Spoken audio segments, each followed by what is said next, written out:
He told me he wanted an open relationship while zipping up his jeans in a stranger's apartment, as if honesty was a favor he was doing me.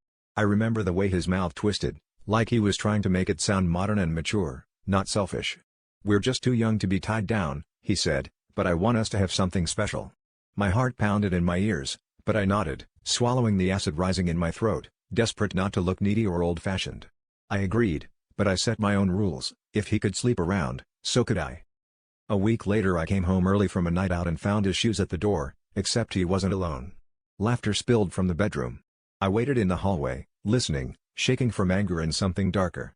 When he finally saw me, he looked annoyed, like I'd interrupted a meeting. "You said you were okay with this," he snapped, pulling on his shirt.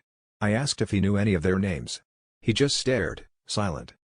I tried to test the waters, texting an old friend, flirting at a bar, but every time I brought up the idea of me seeing someone else, he shut it down.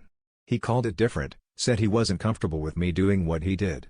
He wanted the perks of freedom without the risk. I started to realize his definition of open was everyone but you. The fights got louder. He accused me of emotional cheating for laughing too hard at another guy's joke, all while his hookups paraded through our apartment like it was some kind of trophy room. The final straw came when one of his friends left her necklace on our bathroom counter. I picked it up, feeling a cold clarity settle in.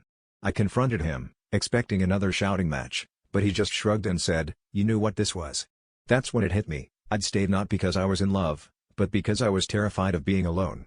The real betrayal wasn't his, it was the way I'd betrayed myself, letting someone else decide what I deserved.